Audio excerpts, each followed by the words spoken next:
Morning, Steve Free in Chicago with the morning grain comments. Well, overnight we had kind of a mixed trade with beans up a little bit, oil gaining on meal. We've also seen old crop corn gain a little bit on new crop, and wheat mixed. As far as the outside markets are concerned, got stocks a little bit lower. There is a little bit of concern about the global economy as the vaccinations are slower than they are here in the United States.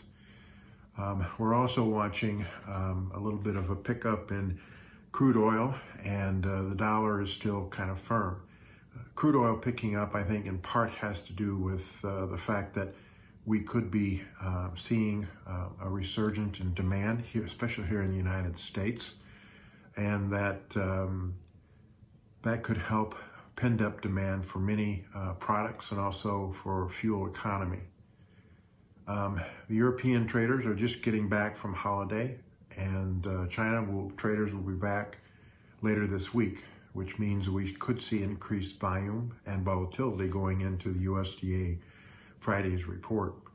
I think that report will be as important as last week's report. The USDA has the opportunity to maybe lower South American corn production, maybe increase China corn imports, increase U.S. corn exports 200 million bushels, maybe increase domestic usage, especially feeding, which could bring the carryout down to 1,200 from 1,500. There are some people that are even lower than that.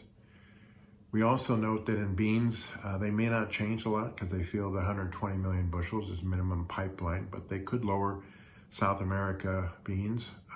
We'll see what they do as far as China imports are concerned, and we'll see what they do as far as domestic crush here in the United States and maybe exports. Don't expect much changes in the wheat.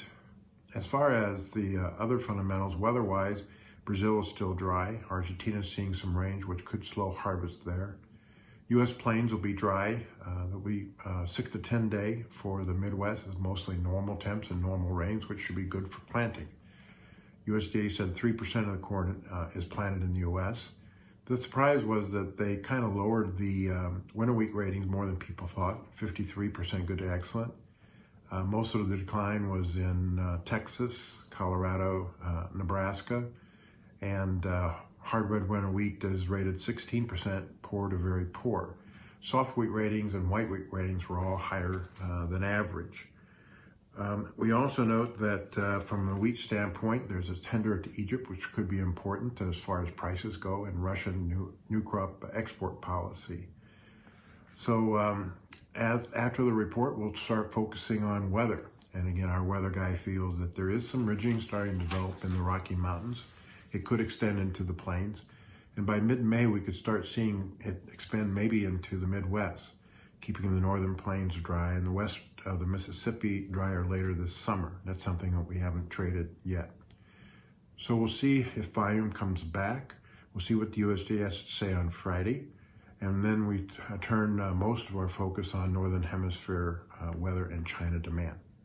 As always, these are my thoughts and not those of ADM or ADM Investor Services. Have a safe and profitable trading day. And remember, always treat people like you yourself would like to be treated.